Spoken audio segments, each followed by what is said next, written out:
Salam sejahtera untuk kita semua, jemaat yang dikasihi Tuhan. Hari ini berjumpa kembali dengan Renungan Harian GKI Kebonjati. Dan hari ini kita akan membahas satu tema tentang sebutan Allah atau Yesus sebagai Alfa dan Omega. Saya akan membacakan nats yang akan saya baca dari Wahyu 1 ayat 8. Aku adalah Alfa dan Omega, firman Tuhan Allah, yang ada dan yang sudah ada, dan yang akan datang, yang Maha Kuasa. Nah, saudara, kalau kita membaca kitab Wahyu dibuka dengan kalimat dalam Wahyu 1 ayat 1 demikian.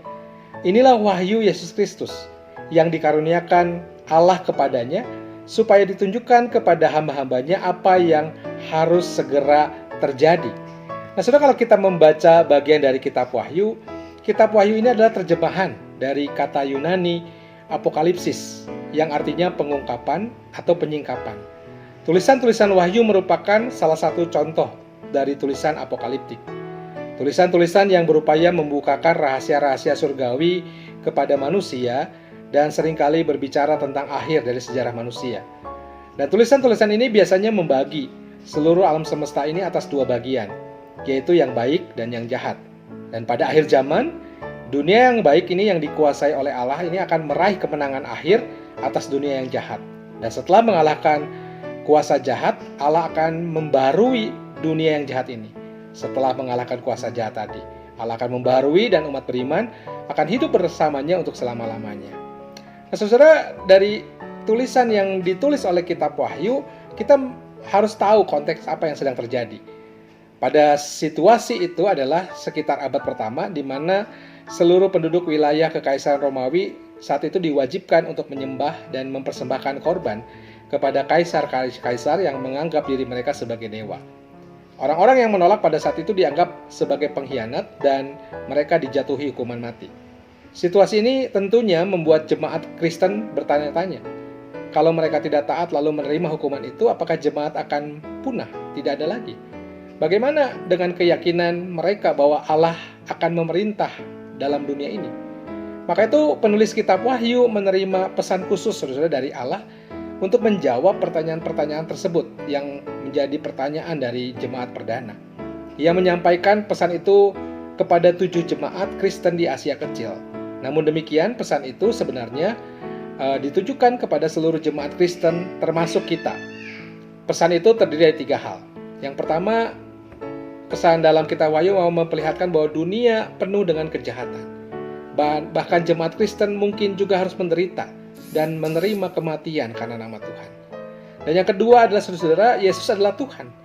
Ia akan menaklukkan seluruh umat manusia dan semua kekuatan, termasuk di dalamnya Kekaisaran Romawi yang melawan Allah. Dan yang ketiga, Allah menganugerahkan upah yang melimpah kepada orang-orang yang setia kepadanya, terutama mereka yang kehilangan nyawa demi Dia. Nah, itulah pesan kitab Wahyu yang pada saat itu meneguhkan jemaat Kristen pertama yang mengalami memang penganiayaan hebat karena iman mereka. Meskipun Kekaisaran Romawi yang berkuasa dengan kejam, pada akhirnya mereka percaya bahwa Yesuslah sang anak domba Allah itu yang akan menang. Dan hal ini ditunjukkan dalam penggambaran pesan bahwa Allah itu atau Yesus itu dinyatakan sebagai Alfa dan Omega dalam bacaan kita hari ini. Dalam kitab Wahyu, 3 kali gelar ini ditemukan, yaitu misalnya di pasal 1 ayat 8, 21 ayat 6, dan 22 ayat 13 dari kitab Wahyu.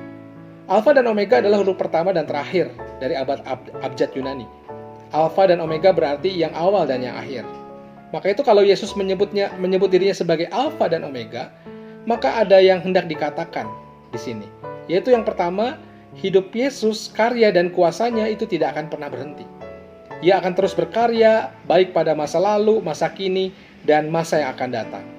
Karya kasih dan kuasanya kekal abadi selama-lamanya. Yang kedua, saudara, pertolongan Tuhan Yesus dalam hidup kita akan terus-menerus hadir. Tidak pernah berhenti. Tidak pernah sedetik pun Ia akan meninggalkan kita. Ia tetap setia, meskipun kadang-kadang kita tidak setia. Yang ketiga, kehidupan kita berasal dari Tuhan Yesus dan kepadanya juga kita akan menyerahkan kembali seluruh perjalanan hidup kita sampai pada akhirnya. Maka itu, saudara, Alfa dan Omega juga kalau kita melihat di Perjanjian Lama, Nabi Yesaya juga mengingatkan umat dengan ungkapan yang mirip untuk menunjukkan sebuah kesempurnaan dan totalitas dari pekerjaan Allah. Yesaya 44 ayat 6, saudara bisa membacanya. Dikatakan, beginilah firman Tuhan, Raja dan Penebus Israel, Tuhan semesta alam. Akulah yang terdahulu dan akulah yang kemudian, yang terkemudian. Tidak ada Allah selain daripadaku. Yesaya 48 ayat 12 juga menegaskan, dengarlah aku hai Yakub dan engkau Israel yang kukasihi. Akulah yang tetap sama, akulah yang terdahulu, akulah yang terkemudian. Sudah ada satu tokoh Gerhard Konrad menggambarkan bagaimana suka duka perjalanan hidup yang dilalui Musa, meskipun sulit, itu bisa dijalaninya karena nama Tuhan yang ia dengar dalam semak duri yang menyala. Nama itu adalah dalam bahasa aslinya Ehye Asher Ehye, dalam Keluaran 3 ayat 7-14 kalau saudara membacanya. Dengan memberi nama demikian, ini adalah satu cara Allah menarik diri sebagai yang selalu berdaulat dari manusia, yang diartikan aku ada yang aku ada. Sebab tidak ada yang berhak atasku. Dia adalah Alfa dan Omega. Di sini mau menunjukkan Allah tidak terikat waktu. Waktu itu adalah atribut dari ciptaannya. Hanya ciptaan yang terikat oleh waktu. Allah tidak terikat oleh waktu. Bahkan ia mengikat waktu, melampaui waktu, dan menguasai waktu itu dengan kekekalannya. Maka itu saudara-saudara, di tengah apa yang sedang kita alami, di tengah kita bertanya kapan pandemi ini akan berakhir, ingat, ada Allah yang selalu mengasihi kita. Ada Allah yang selalu menyertai kita. Ada Allah yang kasih-Nya terus ada sebelum kita ada dan tetap menyertai kita sepanjang hidup kita dan akan terus ada kekal selama-lamanya. Maka itu jangan takut. Tuhan memberkati kita. Amin.